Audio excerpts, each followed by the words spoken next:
All right, here we go. We have Central America and the Caribbean. This is a place with a mixture of beliefs and cultures. So we're going to look first at the population patterns of the Caribbean. So we have a very diverse area. The Caribbean has people that are indigenous. We have people from Europe. We have people from Africa. On the next slide, we're going to see a pie chart that breaks down who the different people are. So if we look at this pie chart, we see that 64% are of black heritage.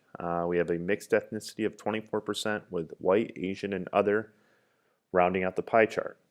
So when you look at this pie chart and you see that most people in the Caribbean are black African descent, we think about the history behind that and where these people came from. Why are there so many black people in the Caribbean? So when we look at this history, beginning in 1492, Europeans began to conquer the area known as the West Indies, thanks to Christopher Columbus coming to Hispaniola, as he called it. The Columbian Exchange was created that linked the New World with Europe. So this allowed for not only goods to be exchanged, but ideas and technology. And this idea is called cultural diffusion, the spread of goods, ideas, technology between the two different cultures. So here's a look at the Columbian Exchange.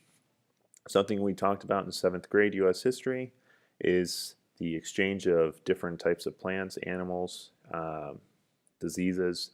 So take a look at that chart, make sure you understand how it works together, what's being exchanged. Now we have the culture of the Caribbean, language and religion. So there's many regional dialects. Also, English, Spanish, French, and Dutch are all spoken as well. Roman Catholicism is the most practiced religion. There are some traditional religions, like in Haiti. They practice a very indigenous belief system, sometimes known to have zombies being a part of it, but that's a little bit more of an urban legend. Education and healthcare. Children are required to finish elementary school, but often the long travels hinders this for many of the kids. And the healthcare varies by the standards of living.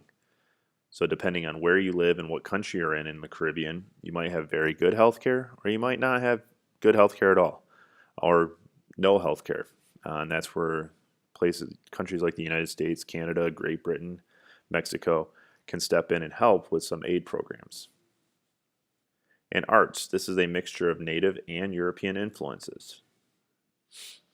Moving on to sport. So in the Caribbean, there are multiple sports: sprinting, basketball, baseball, and bobsledding.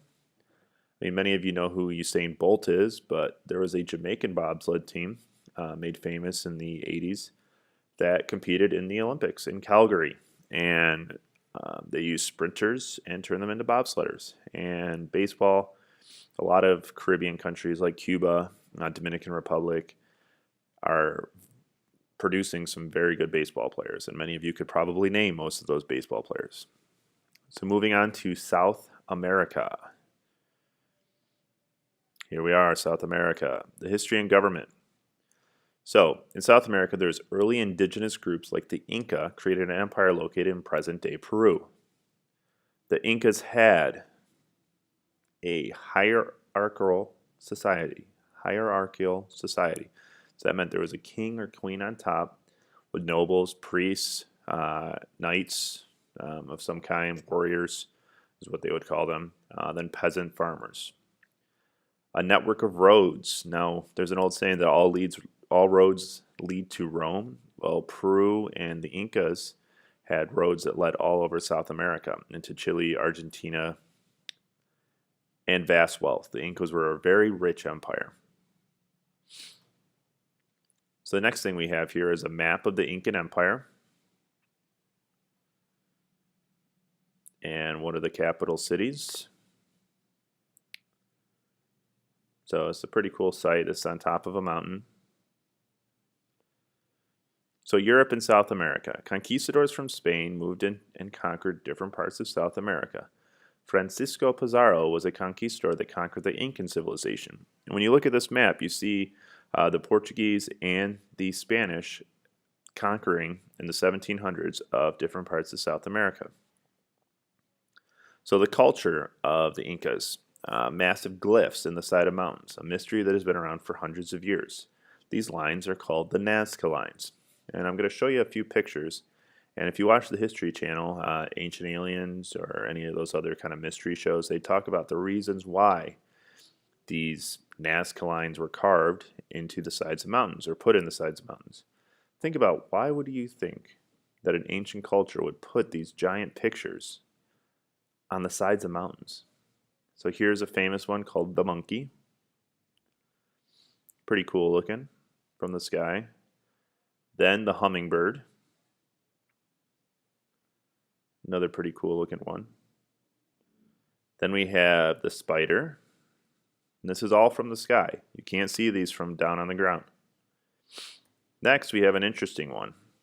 This one is nicknamed the astronaut because of the large round head and the large eyes. This is on the side of a mountain. It'd be very difficult to see from the ground.